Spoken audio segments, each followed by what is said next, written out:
Hi, welcome back, sports fans. Sunday football with Sundeep. We're entering week 4 of the NFL, and we've already had a Thursday night game between two division rivals in the AFC North. Steelers versus Ravens. This was a really bad game for both teams, though the Ravens won. I don't know if you saw this, but Flacco right off the bat threw an ugly interception. I think Ray Charles could have thrown a better pass. The Steelers have their own issues. Michael Vick only had 4.8 yards per attempt. He was able to run the ball a couple times that looked pretty nice, but that's still terrible. I think Stevie Wonder could have done better than this. Overall, I think the Steelers will be much better when they get Roethlisberger back, and I'm sure they can't wait for him. Now onto the Sunday games. We have a morning game, 9:30 a.m. The Jets are flying all the way to London to play the Miami Dolphins. The Jets should win this game. I think they're better than the Dolphins, and I should be picking them. However, the underdog in this situation is 61-30 against the spread. That goes for the Dolphins. I'm torn on this. I think the Jets are the better team. I'm going to pass on this game. It's Jets -2, over under 42. Crazy things happen in London. Next game is Jags versus the Colts. This should be a sloppy game for both teams.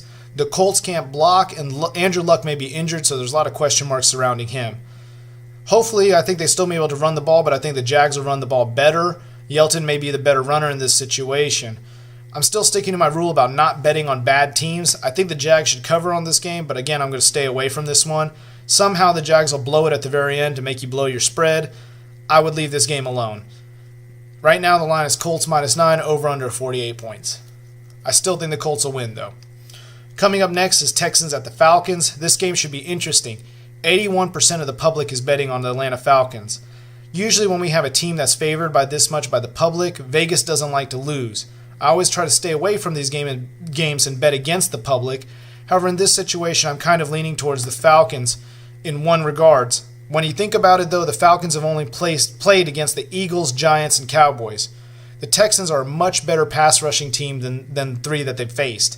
You have J.J. Watt and Clowney going against Matt Ryan, kind of like the Texans in this situation. Also, there's rumors that Foster may return. We're going to find out at game time. I like the Texans all in all to cover this spread. They're going to keep it close. I think the Falcons may win, but again, I like the Texans. The line right now is Falcons -7, over under 47.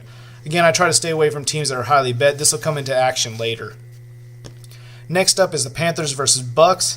This is an interesting spread as the Panthers are only favored by 3 points. I don't think the bookies really respect the Panthers. Panthers are 3-0 right now, and they have the worst receiving core in the NFL. That being said, I think they've won because of Cam Newton. He somehow finds a way to extend plays. It's like the Energizer Bunny. He keeps things going. He'll move the chains. I like the Panthers -3, over under 40. Next up, Giants at Bills. Giants finally got their first win of the season. This is interesting. Teams have started 0-2. I found this stat on the internet, by the way. Teams have started 0-2 and win in week 3 are 32-10 against the spread when they're in an underdog situation. This applies to the Giants this week. The Bills are coming off an emotional and a big victory against the Dolphins. They decimated the Dolphins last week, as I mentioned before in my last video. And again, I think the Giants should be able to win this one. However, it's tough for me to bet against the Bills. I think the Bills are a very solid team. I don't like to bet against solid teams. But I do think that the Giants should cover this one. The line is Bills -5.5, over under 47, for those who may want to take this game. Another highly bet game this week is the Raiders at Bears. The Bears have to be the worst team in the league right now. I'm sorry to everybody who that offends. You guys know who you are. I don't know why they traded Allen and Bostic. I'm worried that they're going to trade Jeffrey or Forte for a first-round pick. I think they're trying to go for a first-round draft pick at this point. I think they've thrown in the towel. 83% of all bets are on the Raiders. Again, this is a tough game to bet on the Raiders as they're not the best team, but I actually like them in this situation. I think the Bears have thrown it in. I'm going to bet the Raiders. Everybody and their mother is betting the Raiders. I don't want to miss out on easy money. If everybody's jumping off a bridge in this situation, I'd join them. I'm going to go for Raider Nation, Raiders -3, over under 44.5.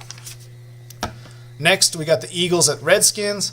As I mentioned earlier, there's a trend I read online about teams that have gone 0-2 and then won in week 3. The situation when reversed and the team is favored going into week 4 is actually quite bad for the teams favored in that situation. They're actually 4-19 against the spread. This fits the Eagles because they're favored this week. The Skins have a great defense, and I think they should be able to hold off the Eagles. This pick goes out to my brother on the West Coast, Bobby Buckshee. I'm going to say go Skins. The Eagles are -3, over under 44. Next, we got the Chiefs at Bengals. Should be a good game. The Chiefs, much like the Ravens this week, have to have a must-win. They can't go 1-3 and be 3 games behind the Broncos. Meanwhile, the Bengals have a huge lead in their division.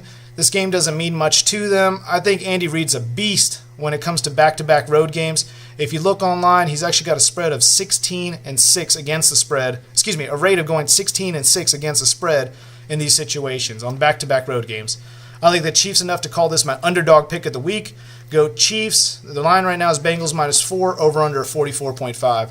For those of you all who have been keeping up, I'm pretty good on my underdog pick of the week. Might want to listen to this one. Now for the afternoon games, the Packers game. Can't wait for this. Go Packers. We got, first up, the Browns at Chargers. This is a huge spread on this game. Chargers got a lot of holes on their offensive line. I believe they have 3 injuries on their offensive line, so 3 people out, maybe even a 4th. I'm not sure if they're going to be able to move the chains if the Browns are in the backfield all the time.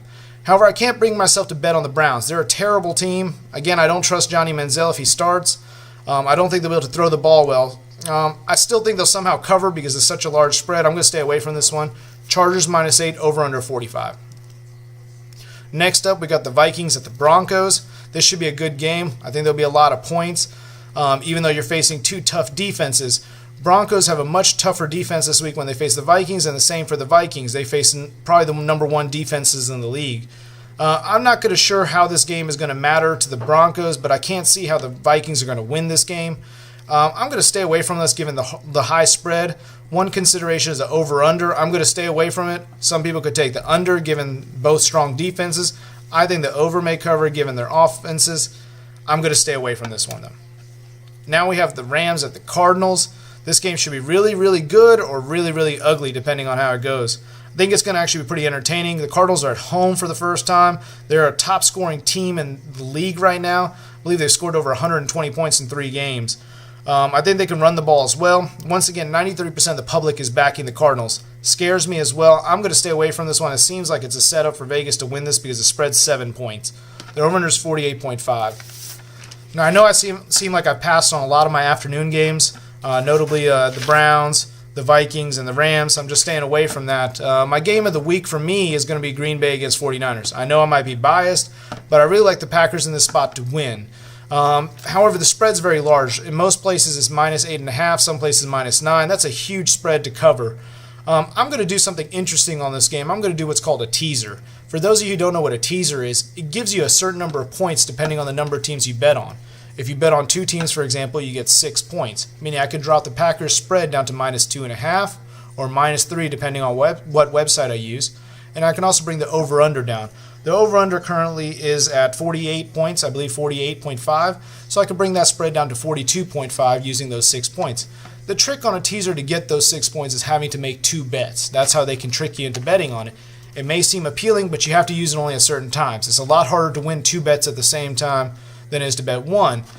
Last week, I might want to remind you, I won 4 bets at the same time. I was pretty happy with that. In this case, I'm going to tease the Packers down to -2.5. The over-under 42.5. Go Packers. I think they can win this one. For the night game, we got a battle of 2 teams with backup quarterbacks potentially. You'll have Brandon Weeden versus Luke McCown. I'm not going to watch this game if they got backup quarterbacks playing. There's some question marks. They haven't released a spread because Drew Brees may be playing. This is no offense to be taken to Cowboys or Saints fans. I just don't find it interesting when you have backup quarterbacks playing. Nothing to get excited about. I can't win much off of fantasy. In that case, I'm going to pass on watching this game and pass on betting on it. For those of you who want to bet it, though, a lot of people are leaning towards the Cowboys blindly. Again, I bet on them last week. It didn't work out. Again, line hasn't been posted yet because there's too many questions. As you guys know, I'm going to try to post my Monday Night Football in another video. Finally, on to fantasy football. I finally won one last week. Oh, it was amazing. I could almost kiss Randall Cobb and Aaron Rodgers for finally getting me a victory. This week, I'm hoping for back-to-back wins. I chose Aaron Rodgers again in my quarterback position. For my receivers, I picked Julio Jones and James Jones. I can't believe James Jones is so cheap. I got him for only $6,000. I also took Olsen as my tight end, and I chose the Cardinals defense.